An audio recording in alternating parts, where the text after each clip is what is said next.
Nesse instante, vamos unindo nossos corações, entrelaçando nossas auras, esquecendo dos problemas da semana. Pedimos a presença do mentor do lar, humildemente, e de todos que aqui estão presentes.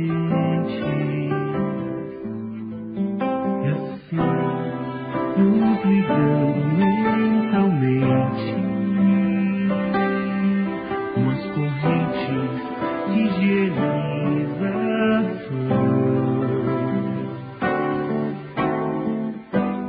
que vão recolhendo e tirando formas e pensamentos e vão instaurando uma rede magnética. E tudo de negativo será levado para as colônias de tratamento. E tudo de negativo será levado para as colônias de tratamento. E assim vamos sentindo a nossa casa toda limpa e purificada. E que nos acompanhe neste Evangelho, Ricardo e Ismael, dos anjos guardiões eu vou até Maria, encontro com seu filho fiel, e a Jesus eu peço que nos leve ao nosso Pai maior. Eu agradeço e quero que permita a ser o Evangelho só do amor. E assim seremos o seu Evangelho. E assim seremos o seu Evangelho. Vibrem pro Pai e pra Mãe, vibrem pro ar mais gentil. Vibrem aos nossos irmãos e para o nosso Brasil. Vibrem por permissão, vibrem o amor fraternal, vibrem por cada nação e pela paz mundial. Vibrem pro Pai e pra Mãe, vibrem pro ar mais gentil, vibrem aos nossos irmãos e para o nosso Brasil. Vibrem com persecução, vibrem o amor fraternal, vibrem por cada nação e pela paz mundial. Vibrem pro Pai e pra Mãe, vibrem pro ar mais gentil, vibrem aos nossos irmãos e para o nosso Brasil. Vibrem com permissão, vibrem o amor fraternal, vibrem por cada nação e pela paz mundial. E assim seremos o seu Evangelho.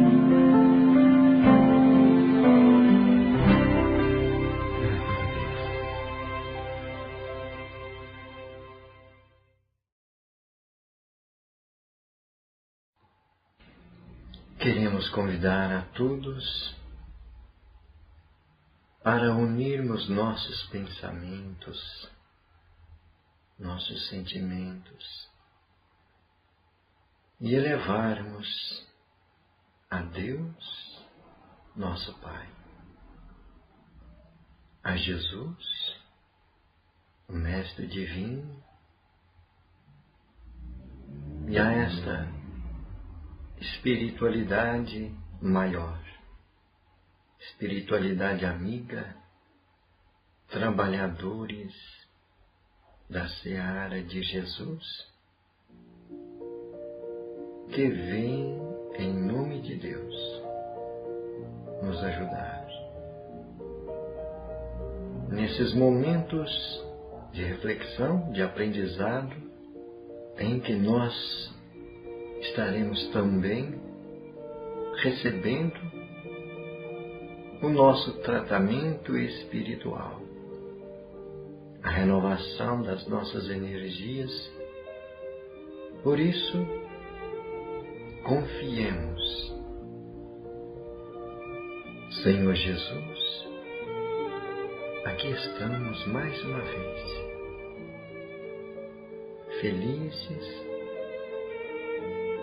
com muita esperança, desejosos desse alimento, desse esclarecimento, abertos às inspirações dos teus missionários.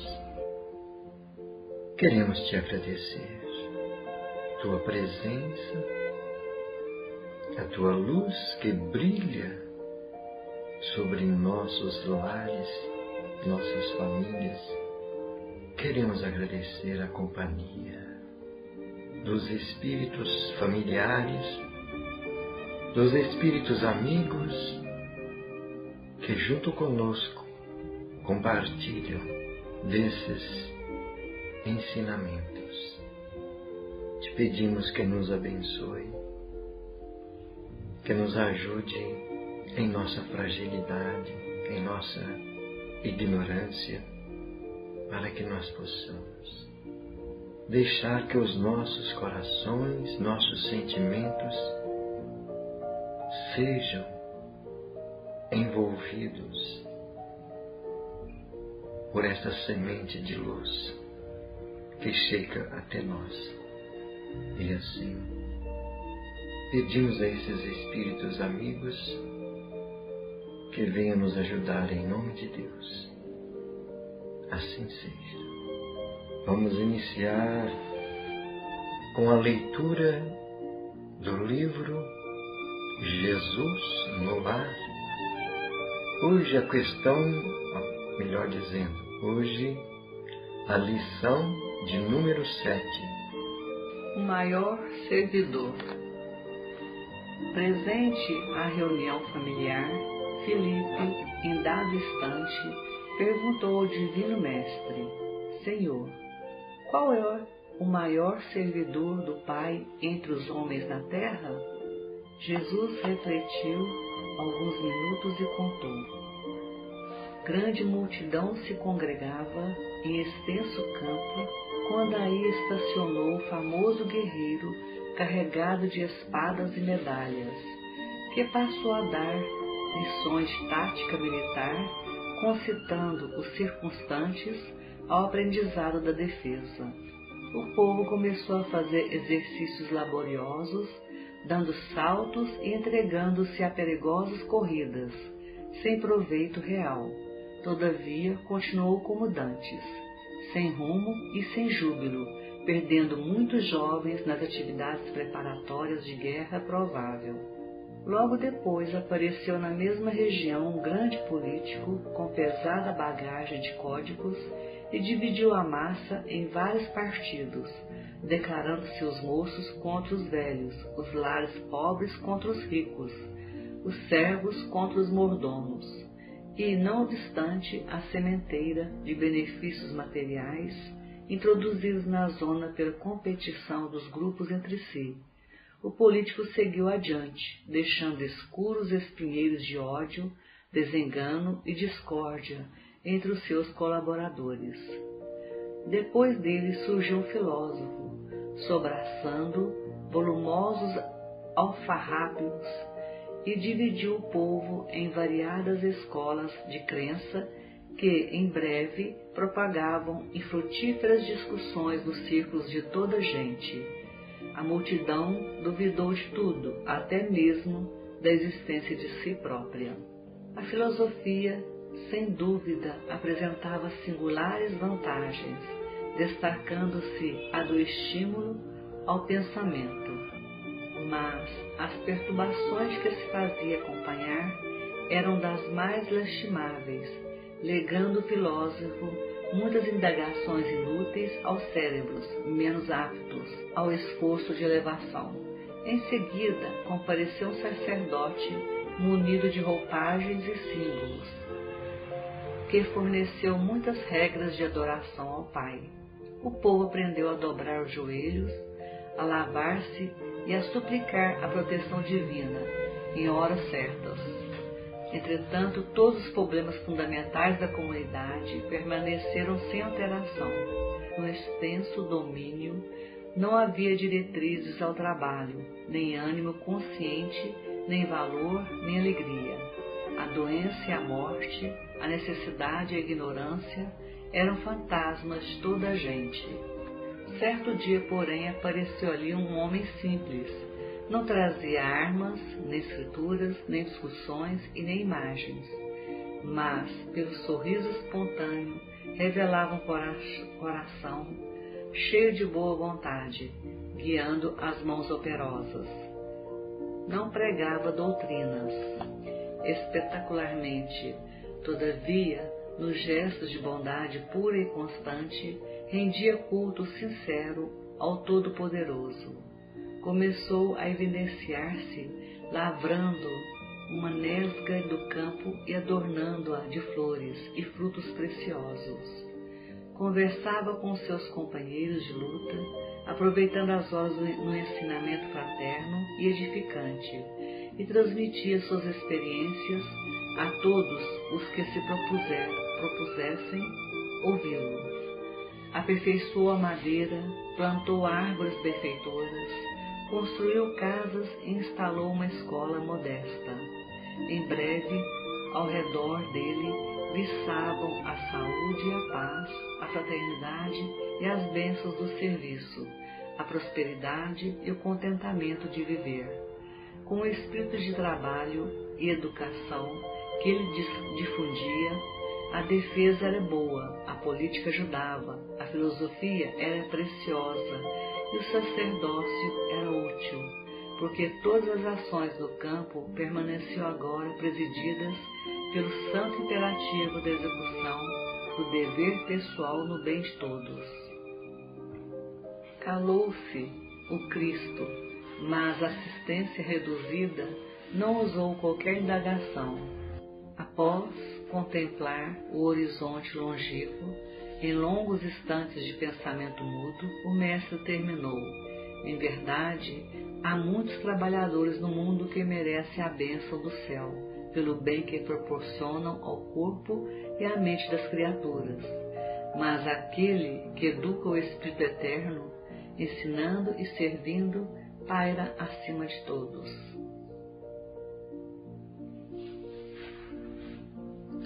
Que lição maravilhosa, hein? Mostrando para nós que a simplicidade, a resignação diante de Deus, aquele que trabalha em silêncio, buscando operar, né? Porque o exercício de tudo, a boa vontade, a prática. Ele comenta sobre as orações que ele realizava, que ele fazia, né? Então, tudo com simplicidade é capaz de educar o espírito humano.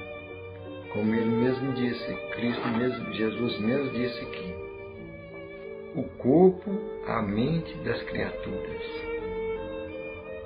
São trabalhos que o mundo sempre está procurando, esses trabalhos que vêm na educação do pensamento, da inteligência, fortalecendo a capacidade física. Tudo é trabalho que nós precisamos realizar no mundo. Mas, acima de tudo, está a educação do Espírito Eterno. Porque é o que vai nos trazer realmente a maior segurança, a maior tranquilidade. E a nossa ligação com Deus, acima de tudo. Muito interessante essa lição. Então agora nós vamos para o Evangelho segundo o Espiritismo, item 27. Primeiramente tem uma pergunta, um questionamento que Allan Kardec faz, e em seguida vem uma resposta do espírito protetor Bernardin, na cidade de Bordeaux, em 1863. É o item 27 do capítulo 5. Deve-se pôr termo às provas do próximo, quando se pode, ou devemos, por respeito aos desígnios de Deus, deixá-las seguir o seu curso? Resposta: já vos dissemos e repetimos muitas vezes que estais na terra de expiação para completar as vossas provas, e que tudo o que vos acontece é consequência de vossas existências anteriores, as parcelas da dívida que tendes a pagar. Mas este pensamento provoca em certas pessoas reflexões que devem ser afastadas, porque podem ter funestas consequências. Pensam alguns que, uma vez que se está na terra para expiar, é necessário que as provas sigam seu curso. Há outros que chegam a pensar que não somente devemos evitar de atenuá-las, mas também devemos contribuir para torná-las mais proveitosas, agravando-as.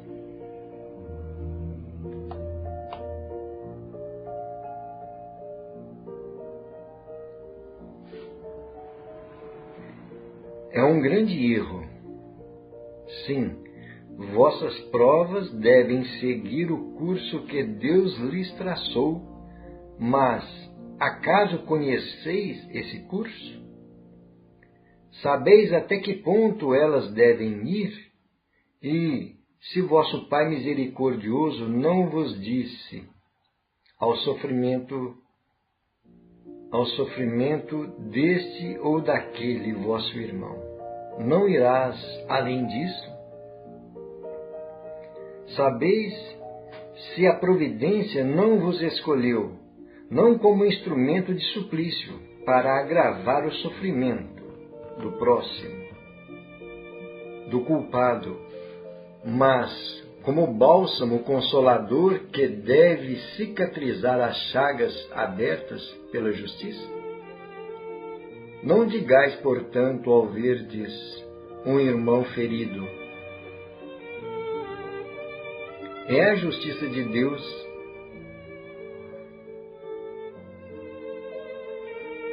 é necessário que siga seu curso, mas dizei ao contrário: vejamos que meios nosso Pai misericordioso me concedeu para aliviar o sofrimento de meu irmão.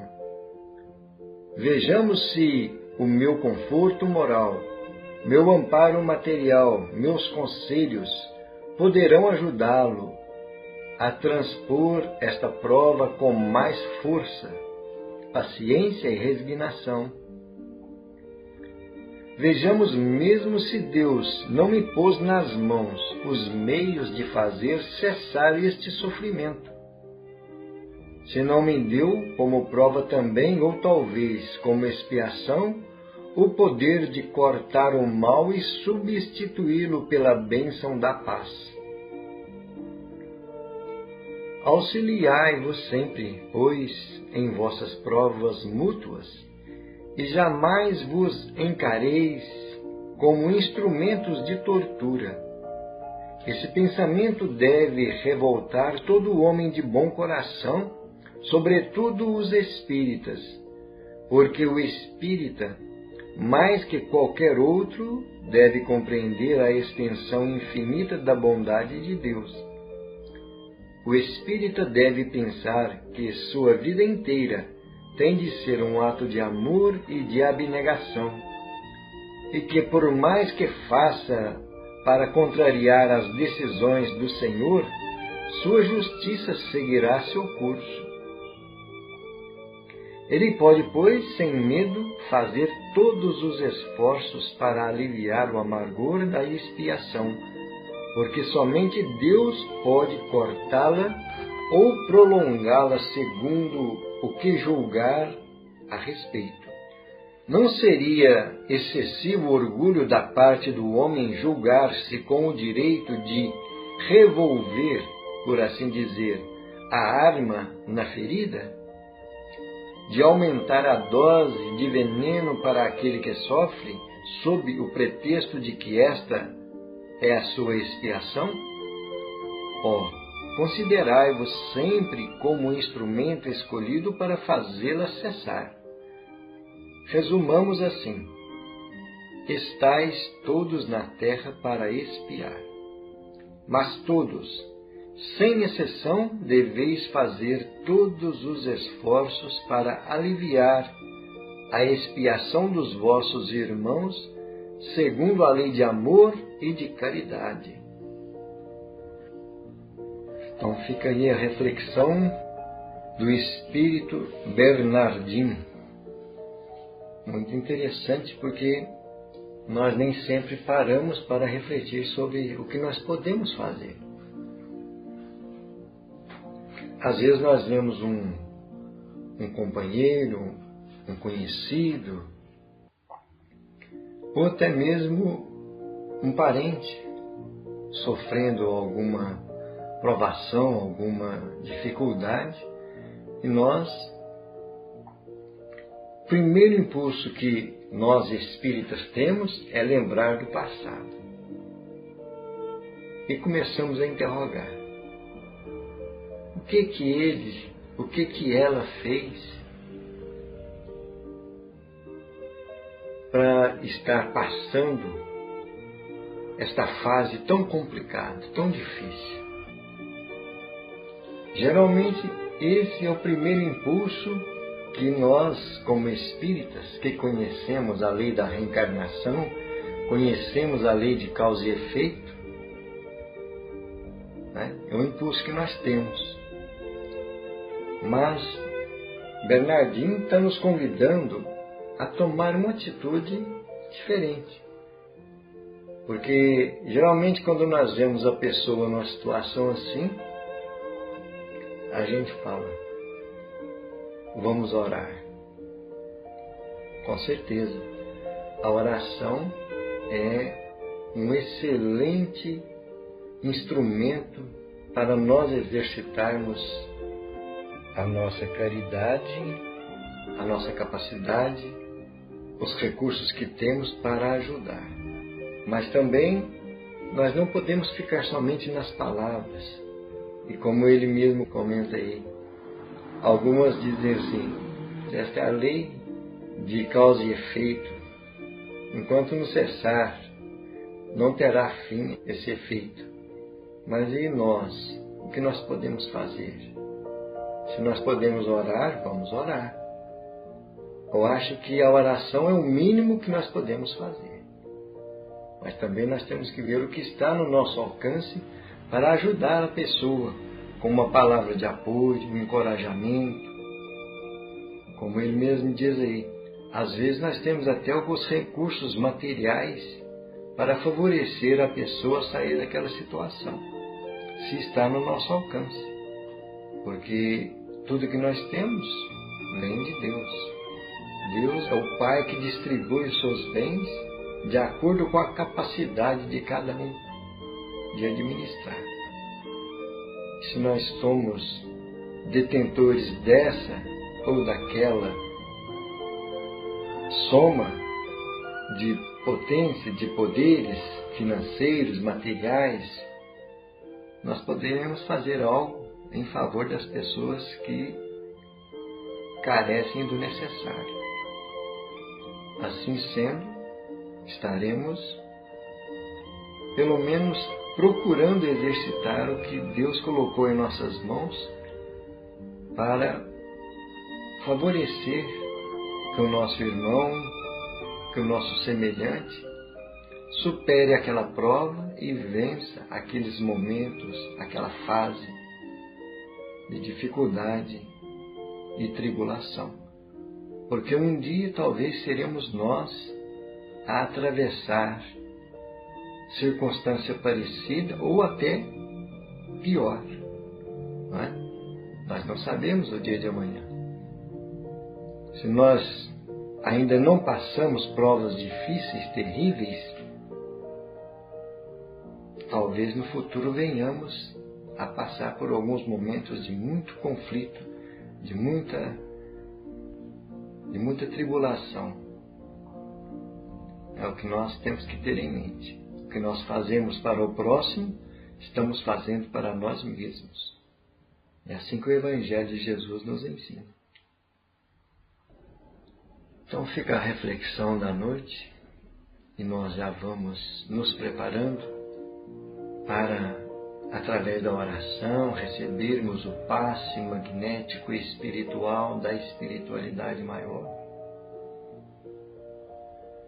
Já com o recipiente de água preparado para recebermos o medicamento espiritual, vamos orar. Senhor, agradecidos estamos por estas lições e por esta assistência espiritual, pela companhia dos mentores,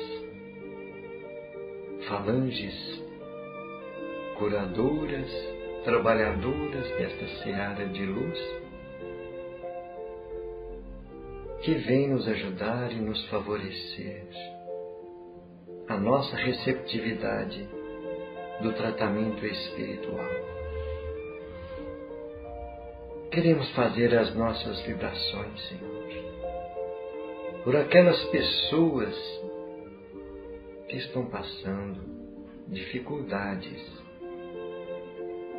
com a saúde, dificuldades no relacionamento familiar, dificuldades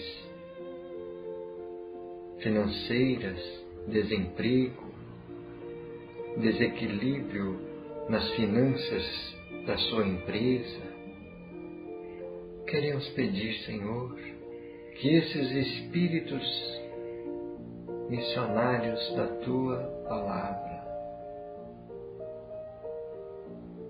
possam inspirar, orientar, confortar o coração desses irmãos aflitos, para que eles encontrem os recursos necessários e vencer as provações, as dificuldades, os desafios. Pedimos por aqueles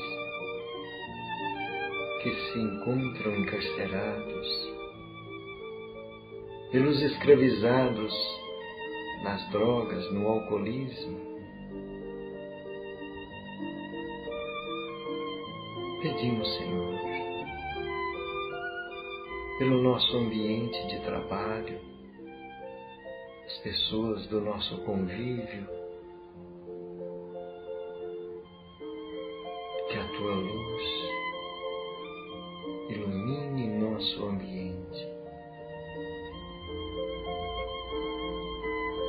pelos nossos entes amados, pelos nossos lares,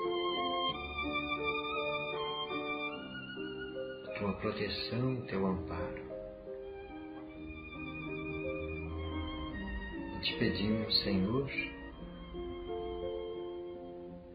abençoa o nosso esforço, o nosso desejo de sermos instrumentos